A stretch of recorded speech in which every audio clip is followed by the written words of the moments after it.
Welcome to the Author Blurb podcast. I'm your host, Eric Maynard, and today we're discussing divorce.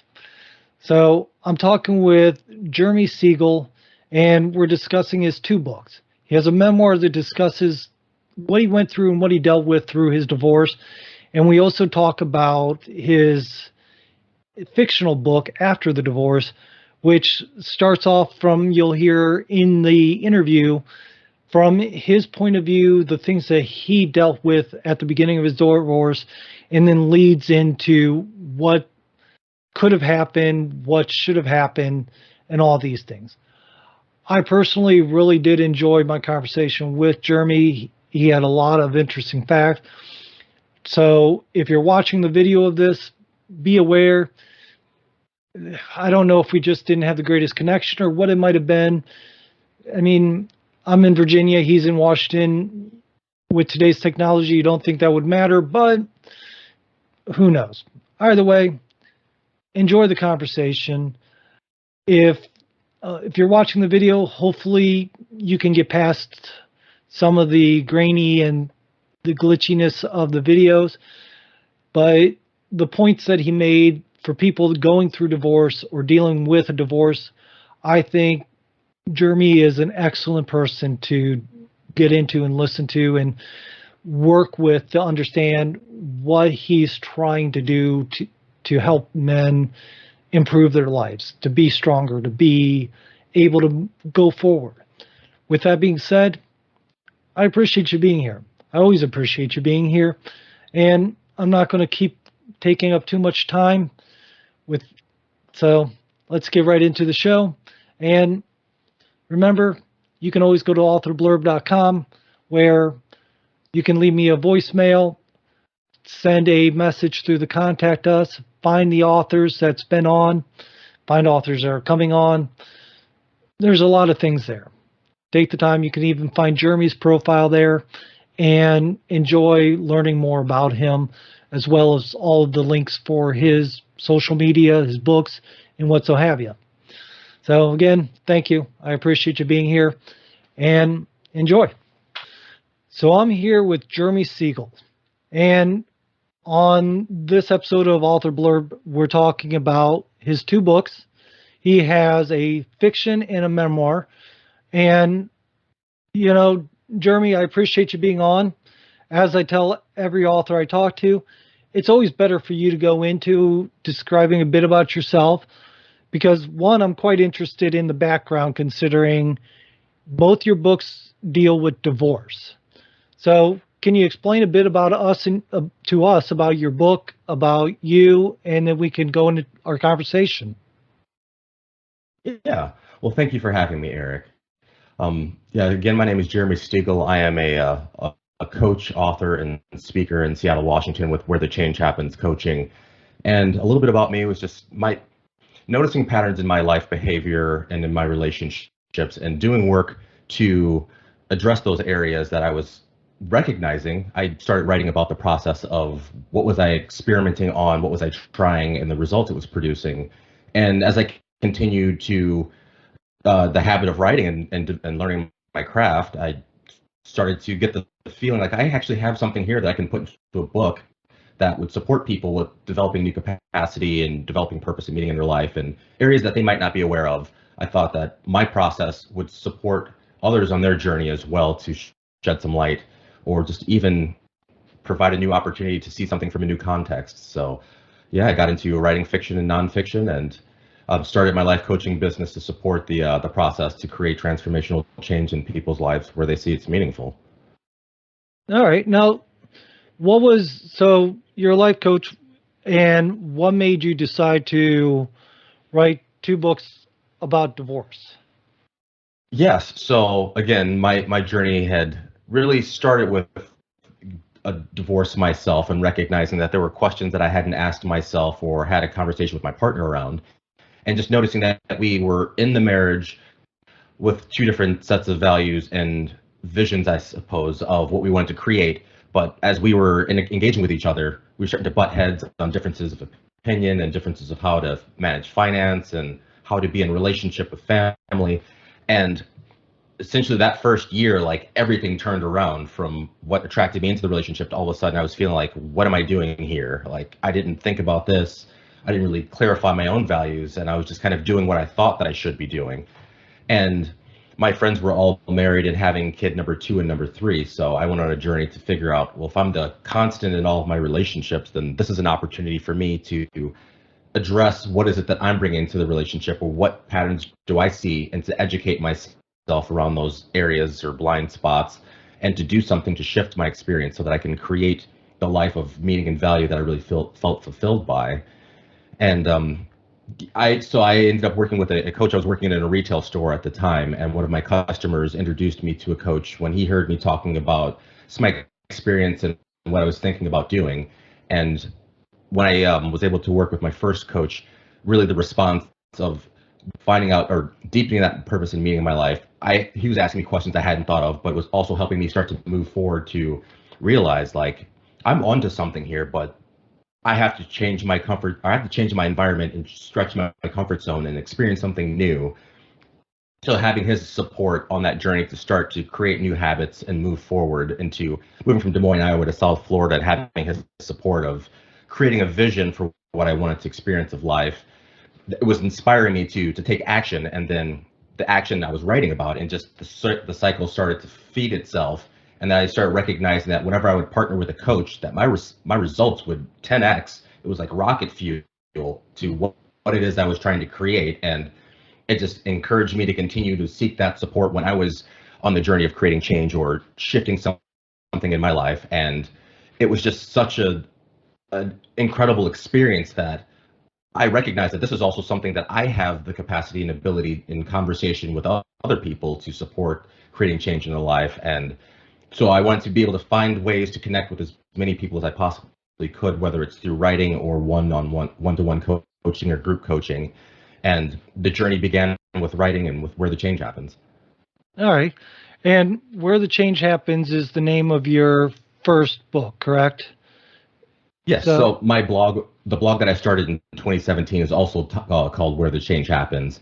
And the blog became the first book, so it has the same title. Okay.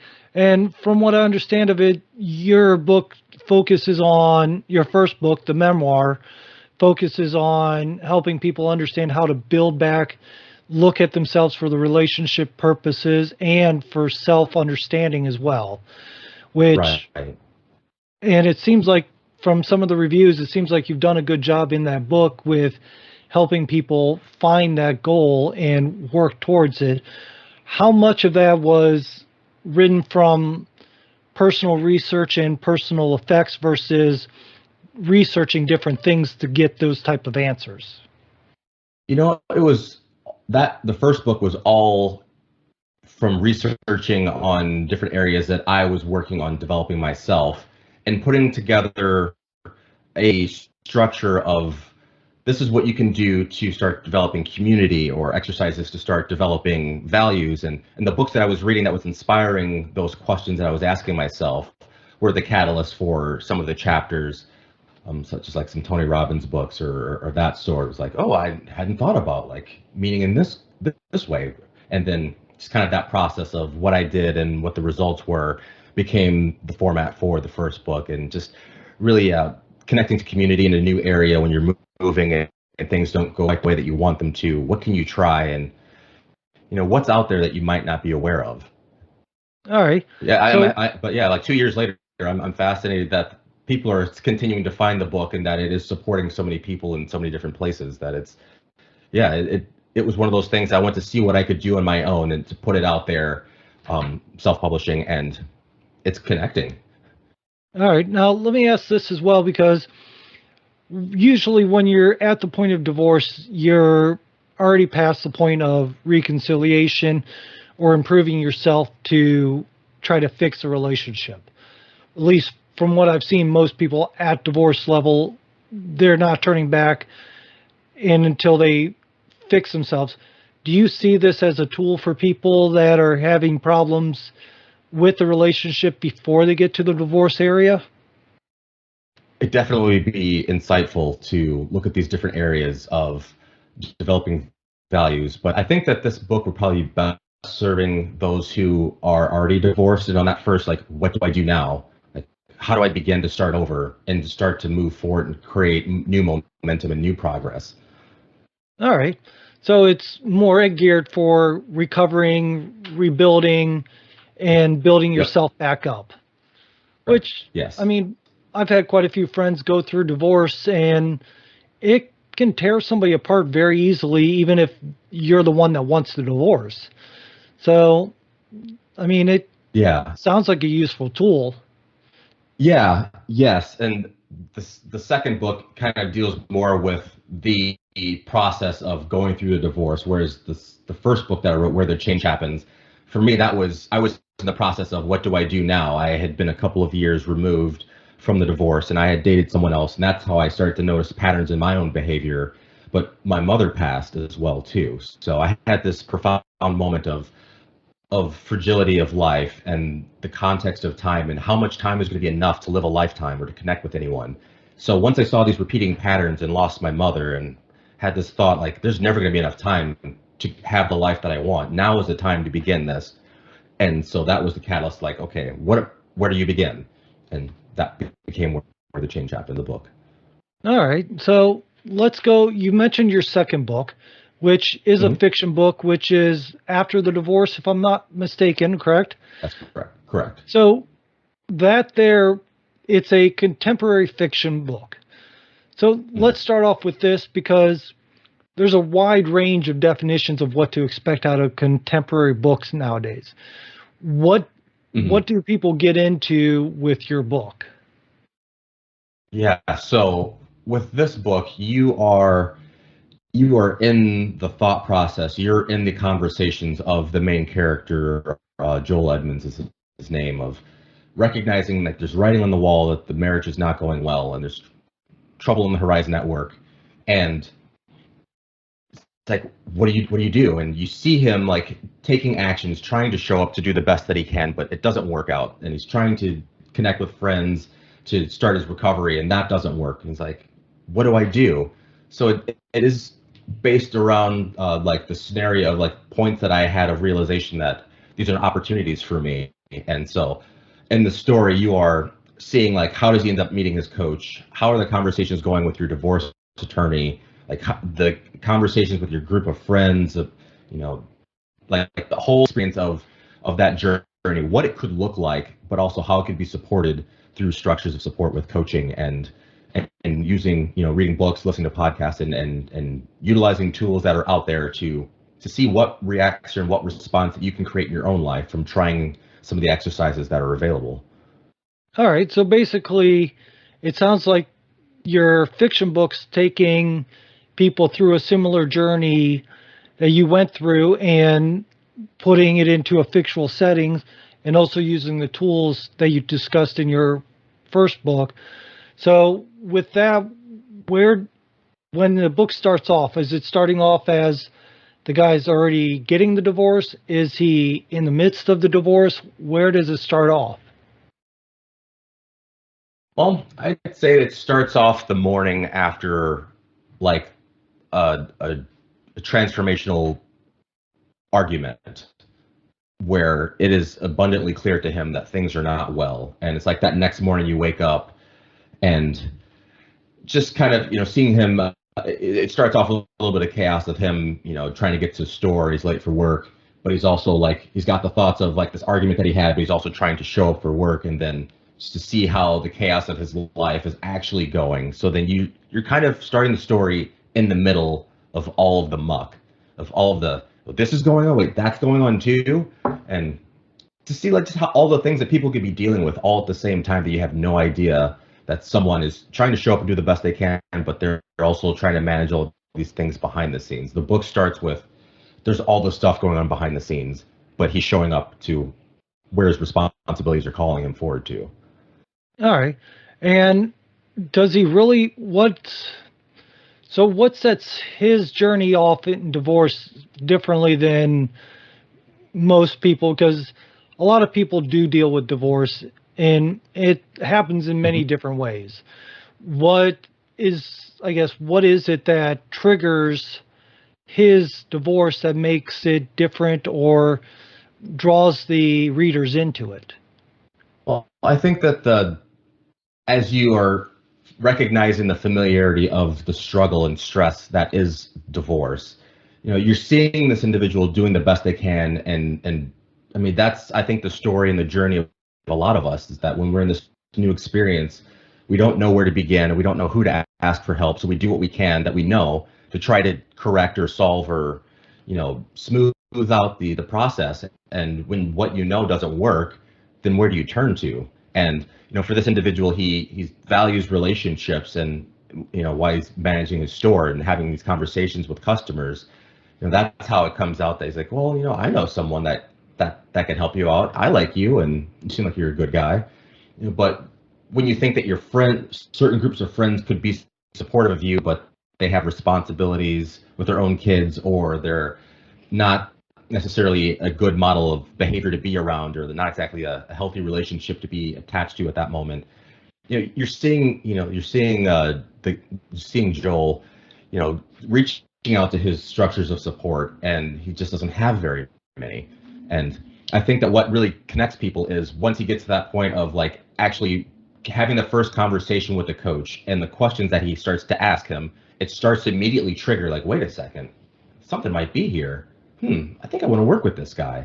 And then it just continues because the questions that are the way that they're written in the story as they're in conversation, you can apply them to yourself. Like, what would I do in this situation? And then it can start to support you with having some creative ideas of, possibility. What would I do in this situation? Or I wouldn't do that. I feel strongly I would do this instead.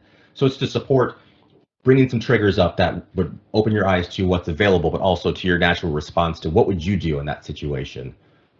I think that continues to connect to the human experience.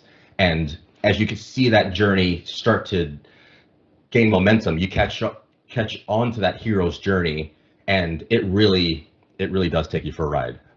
All right. Now, you mentioned Joel had customers in a store. What is a little bit about the main character, Joel? Is he owning the store? Is he just running the store as a manager? What's a bit about him? So, because for me, knowing the character helps me draw into the story better. Sure. Yeah. So Joel Edmonds is his name, and he's a retail store manager for a store I call Hank and Harry's Hardware. So a hardware store. He's got contractors coming in. He's got DIY customers coming in. So he's interacting with the community. He's got a staff of associates, whether they're helping with stock or running transactions. People are hired or quit. So it's really Joel's managing a store, and he just got promoted. And as he just gets promoted, all these things are starting to go wrong on the other side of his life, personally at home. And as he's starting to try to figure out his own leadership in the store, he's having difficulty leading his team and having an employee that's causing quite a bit of drama and challenge in the store. So he's looking for support from his district manager. He's looking for support for his personal relationships. And it's just piling up on him. But he's getting support the best that he can from other coworkers, other customers. And it's just like his community of people, they lay these little nuggets that end up leading him forward on his journey, whether it's meeting the coach or some other things that will happen in the story that really move him forward the way that he wanted to.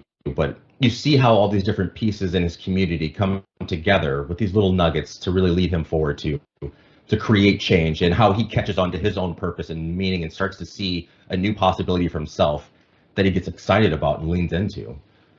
All right. So it sounds like he's going through all this drama, all this type of different things. Where's the book? Do you have a realistic setting, or is it in a fictional town? Yeah, so it's based in Des Moines, Iowa. That's where I was when I was experiencing my divorce and running my own store. So it's based on that community, that area, but it's not specifically the store or the same people. All of that stuff has been changed to, for the sake of telling a story, but and to honor the humanity of people doing the best that they can as well too. All right. Now, here's a quick question out of curiosity.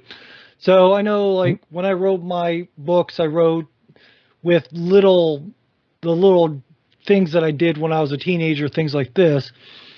Mhm. And I just expanded it, blew them out of proportion, made it into a big thing. And Mhm. believe me, I would have never came close to half the things in my book. Some of the Yeah. stories did happen, but the majority of them completely blown out of proportion. But with that being said, how much of in your book is close to home versus fiction? Yeah. Yeah. So the story is 16 chapters, and I would say probably the first two or three are most closely resembling my life experience. But as you continue into the story, it gets less about my life experience and more of the actual story telling itself and writing itself and the characters developing themselves. All right, So yeah, just a couple of chapters. Yeah. so at the beginning, the character Joel is building off of you in a sense, but then Yeah. becoming a completely character of his own personality, thoughts, and this and that. What I guess here's one thing is, did you see anything different or any different thought process in your life as you wrote what happened with Joel? Did I see anything different in my life writing his character? So in the Well, sense I was think so in the sense was your life like you've experienced everything that you wrote, but you took Joel in a mhm, different direction than you went, is how it sounds. yeah, In doing that, did yeah, you see some differences in comparison of what you wish you would have done, or things that you wish would have been better or worse? yeah. I wrote him, from a place of hindsight and taking accountability for what I brought into this space. So I Hmm. think he's written from the perspective of taking action sooner than I did, um, to own his part and to acknowledge like his values and to start acting on that. It took me a little bit longer of the process to find that support and to acknowledge that what I brought to the room was part of why the relationship went the direction that it did. So yeah, yeah, I just say that he was taking action a lot sooner than what I was doing, and yeah, yeah, I think that is the primary thing, All the right. difference. Yeah, So because a with lot of it was like, what would I do in this situation now, knowing what I know, like, or if I really messed this up, like, what if I did it like a little bit worse than how it actually happened? So I tried to stretch, the edges, when it came to that regard. all right, understandable. So what about the coach? Because forgive me, I'm not familiar with divorce coaches or life coaches that focus on getting your life back after a divorce. That's a completely new Mhm. concept to me. And I found it interesting that that's something you discuss quite a bit. So in both books, you talk about having a coach. So can you Mhm. go in a bit about the benefits and how that works between your memoir and in the fiction, that if there's a difference or how it played out for you? Yeah. In the first book, it's not like actually the conversations with the coach and how they're interacting with their client. Whereas the second book, after the divorce, is that behind the scenes look at what is a coaching process like? What does a coaching session actually look like? Like how do they begin? How do they engage and interact with each other? And then how does Joel move forward after the session and like what actions is he taking on? So like working with a coach, it's a co-creative process where we're collaborating on what is it that someone wants to create or what is their intention that they want to realize and supporting them on that journey so that they're not alone on coming up with new methodologies or new processes. You can have an idea of like, what if you try it this way, or what, seeing something from a different context or perspective can sometimes shed a light or spark an idea to try something, and then whether it worked or didn't produce the results you wanted, coming back with the coach and saying like, this is what I took, or this is the actions that I took, this is how I felt about it, this is the place that I want to come from when I'm moving forward into the next thing, or how I want to iterate on this idea, and really just finding that accountability of, in a week, my coach is going to ask me if I took action on doing this thing that I said that I was going to do. And am I going to do it or am I not? And if not, then having a conversation around why did you not do what you said that you would, and what was important to you, and what you came to coaching saying that this is what you want to create, and keeping us focused on the guide rails of going that direction, and not letting triggers come up of survival mechanisms, scarcity and lack and fear, and just human experience coming up to block our progress. Because for one of the things I've learned in coaching is that what got us here won't get us to that next spot. So that winning strategy of doing things always this one way, it always works. I always win when I do it this way. But sometimes that can become the barrier to something transformational, that breakthrough, that what you wanted to experience in coaching. So for me, working with coaches and why I want to write these books is to share that we can have a strategy of what works for us. We can know that, okay, I'm having a struggle, and reach out to my network, reach out to my friends, get support. But if you do that and you don't start to notice that change or that shift, and you still feel like there's a wall up and you're feeling defensive still, like what else could you do? Some people feel comfortable just reading a book and seeing what's in there, like, oh yeah, okay, maybe I'll try that. Or reading a book and it's just so fascinating. I'm out of my head. I'm into this new experience, and this is what's possible and what I can do, and moving forward into the world. Or if someone wants to sit down and say, listen, now's the time. Enough is enough. I want to shift, but I know that at some point something's going to come up that's going to stop me, and I need your support to keep me moving forward. Can we do this together? And as a coach, to stand for what's possible for someone, to believe that they can actually create it and walk with them on that journey, it's absolutely profound and incredible, and such a fulfilling experience for myself, and I can only imagine for other coaches. But I want to highlight coaching globally as far as I can, to let people know that there are people out there in the world that are coaches that want to support you, whether it's after divorce, whether it's in business, developing a habit, a skill in sports, whatever it is. Like, there's someone that wants to support your journey so you can have what's most important and most valuable and meaningful in your life. And that is why I'm writing these books. All right, which makes sense because, like I said, it does sound like you discuss quite a bit about the coaching aspect in both books, and the fiction book After the Divorce, it sounds like you focus a little heavier on the coaching side of it. So is the whole situation of going through the divorce, dealing with a coach, is that what led you into coaching and led you into writing this, or what was it that set the trigger off for you to start doing all this? Yeah, it was a long journey. I grew up playing ice hockey, and at one season when I was 18, I was playing in Banff, Alberta, and my hockey team had a peak mental performance coach. And I had never experienced anything like that at 18 years old, my first time away from home. And having a coach specifically talking about visualization exercises and what you want to create in the future and working towards that, it really was something that was just so inspiring for me. I was a psychology major once I went to college because I love personal development and human nature. But something about like that creating possibility in the visualization, it was just in the back of my head of something that I wanted to do. I just knew he was a coach, so I was telling people that I wanted to be a coach eventually. And as I was graduating, from college, I realized I didn't want to be a therapist. That wasn't the type of support that I necessarily wanted to lend. But again, I was always like something with coaching. And then as my journey out of school led me to working in retail and whatnot, I had kind of fallen away from coaching until I gotten promoted to management. And that was when I was like, okay, well, I need support. And I started hearing about podcasts. It was about 2016 or so. So they were starting to get very popular. Mm-hmm. And I would listen to podcasts about like personal development and read the books that the guests were writing and implementing that into my life. And that became how I started writing. And well, it was also part of how I began writing. And is when I moved from Des Moines, Iowa to South Florida to stretch my comfort zone and test my skills and ability as a salesperson and just in general to transform my life.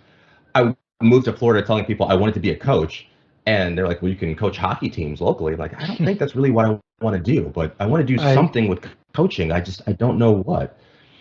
And as I started going to personal development events live and seeing like Tony Robbins in person and seeing different experiences, I started hearing of different programs that had a coach involved, and sign up for one of these programs that has these different immersive experiences to help me in these areas that I wanted support around.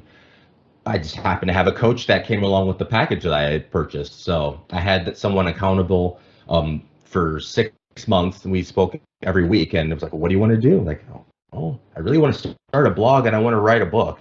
And so I had a coach that was there as I was taking these new steps forward and stepping into, fear and the unknown. I had that support of someone to talk to about what it is that was coming up and being able to break down, things that weren't true, that was just stories that were in my head that I was making up or making my own barriers. He was able to help me with moving forward with that. And as I moved from South Florida to Seattle, and he helped me with figuring out, like, why do I want to be in Seattle versus Florida, and what little things would I not think about that I would overlook. And it's like, what would you overlook? I don't know. Having someone who's there in that process to start to get the momentum forward. It was 10x of rocket fuel. And so when I moved to Seattle and I wanted to publish my second book, I'm like, well, I want to write conversations. I want to write fiction. I've never done that before. So I'm going to hire a writing coach. And so I reached out to an author I'd met and asked him about if he knew anyone who could support me. And he introduced me to a writing coach, and my writing coach introduced me to the coaching program. And I ended up working with my writing coach and doing the coaching program at the same time, so that the book would be as authentic as possible to what coaching was, but to what my story was that I really wanted to share. And at the end of the day, I knew I wanted to be a coach once this book came out. So that's why I did it all at the same time. And then once the book was published, I shifted into coaching. All right. Now, usually how the books, how they sound like to me is they sound like both of them sound like they're trying to put out a message of one kind or another, something that they're trying to teach people. And I have a feeling I understand what the message should be from both of them overall. But instead of me guessing and trying to put words in your mouth, really, what are you looking to tell people or help people with the memoir and then the fiction book as well? Yeah, that your vision for the future, it's possible. Like, if you say it's possible, it's possible. If you say it's not possible, it's not possible.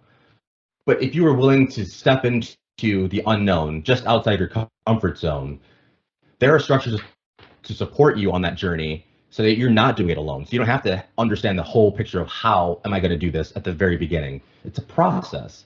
And if you take your time and just immerse yourself in the process and connect with a coach that resonates with what it is that you want to create, that you can accelerate your progress to creating that thing a lot faster than doing it on your own. All right. And then, so let me ask this as well, is what do people expect when they read your fiction book after the divorce? What kind of mood because some books you read to be put into a good mood. Some books you read just to feel angry or to get that sense of emotion. Yeah. What kind of emotions do you think people would get off of your after the divorce book? A sense of inspiration, of inspired perseverance, of seeing someone who's gone through so much crap and mud and what do I do now? But not giving up, and to feel inspired, like if he keeps getting up, he keeps asking for support and stretching his comfort zone. Like, where can I do that in my life? Like, it's totally possible, because it's not like you have to swing the bat and hit a home run. Like, base hits do add up. Mm-hmm. So, yeah. All right, perfect. Well, with that being said, I don't want to take up too much of your time. I want to say again, I've enjoyed listening and finding out more and more about your books. If somebody wants to find more about you, I have all the information you've provided me on authorblurb.com, which has your website, has your profiles for LinkedIn and I think Instagram on it, along with other links to find your books. What is the best place for people to find you? The best place for people to find me would be at wherethechangehappens.com. That's where my blog is hosted, and it's got links to the Instagram, to the books.